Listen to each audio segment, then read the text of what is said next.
Hi everyone, నేను మీ history faculty Shravan Kumar. Welcome to BC study circle. మనకి యూపీఎస్సీ ఎగ్జామినేషన్లో ఏమని అడిగినాడంటే యంగ్ టర్క్స్ అంటే ఎవరు అని అడిగాడు. యంగ్ టర్క్స్ అంటే నీకు సివిల్ డిజోబీడియంట్ మూమెంట్ లేదా సాల్ట్ సత్యాగ్రహ అయిపోయిన తర్వాత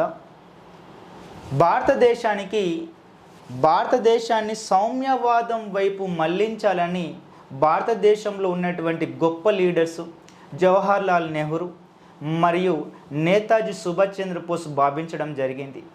మరి యంగ్ టర్క్స్ అంటే కాంగ్రెస్ పార్టీలోనే ఉంటూ కాంగ్రెస్ పార్టీని క్రమంగా సౌమ్యవాదం వైపు మరల్చేటువంటి వ్యక్తులు ఎవరంటే యంగ్ టర్క్స్ అని పిలుస్తారు. ఇక్కడ నువ్వు గుర్తుంచుకోవాల్సిన విషయం ఏంటంటే వీళ్ళు సామ్యవాదం వరకు మరల్స్తున్నారంటే దాని అర్థం ఏంటంటే వీళ్ళు కాంగ్రెస్ పార్టీని విభజిస్తున్నారని కాదు. కాంగ్రెస్ పార్టీలోనే ఉంటూ వీళ్ళు సామ్యవాదానికి దారి మళ్ళిస్తున్నారు కాంగ్రెస్ పార్టీని.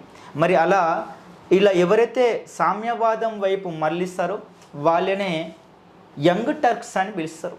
మరి అలా వచ్చినటువంటి యంగ్ టర్క్స్ ఎవరంటే జయప్రకాష్ నారాయణ్, నెంబర్ 2 ఆచార్య నరేంద్ర దేవ్, 3 అచ్యుత పటువర్ధన్, 4 అరుణ అసఫ్ అలీ, 5 మీను మీసాని, 6 చంద్రశేఖర్ ఆజాద్. ఈ చంద్రశేఖర్ ఆజాదే తర్వాత కాలంలో ఇండియాకి ఇండిపెండెన్స్ వచ్చాక ప్రైమ్ మినిస్టర్ కూడా పనిచేయడం జరిగింది. వీరిని యంగ్ టర్క్స్ అని పిలుస్తారు. Thanks for watching this video.